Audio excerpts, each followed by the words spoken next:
Okay, this is Allegro by Mauro Giuliani. I'm going to go ahead and play through it at regular speed, and then I'll go back and give you a few tips that may help you learn the piece.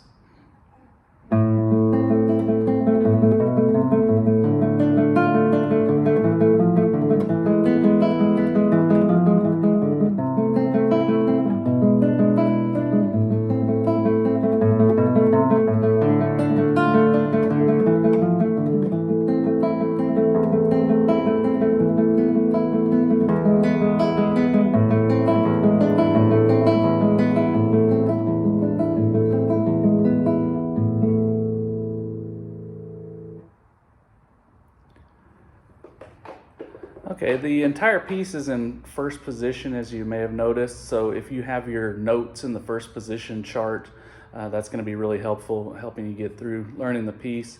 Something you want to notice about the first line, every other note is A, the third string, second fret. So if you plant your middle finger on that A, you can leave it there for the entire first line.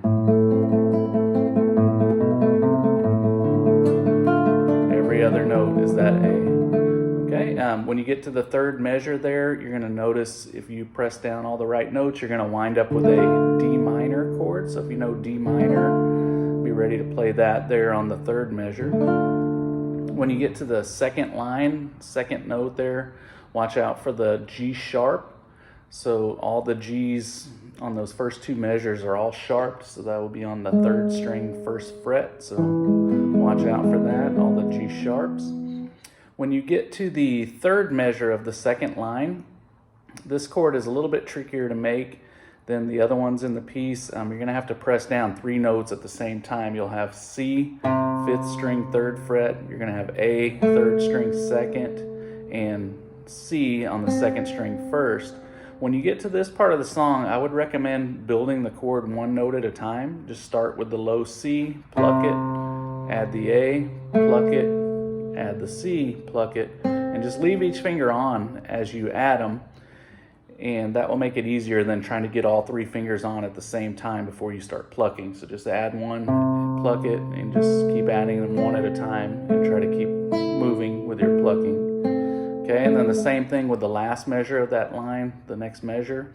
You're going to have a three-note chord here as well. Fifth string, second fret B. It's going to have a G sharp, third string, first. And it's going to have a D with your pinky on the second string, third. So same idea when you get there. Just add the B, pluck it, add the G sharp, pluck it, add the D with your pinky, pluck it, and then keep moving. So. And then the next line of the piece is exactly like the first line. Then when you get to the fourth line of the piece, when you get there, you're going to want to plant an entire A minor chord. So if you do that, that will get you through the first and second measures. You won't have to move your left hand again. It's all just plucking the right strings, all right in an A minor chord. When you get to the next measure, it's almost the same thing. All you got to do is pull your first finger off. You wind up with an A suspended chord there.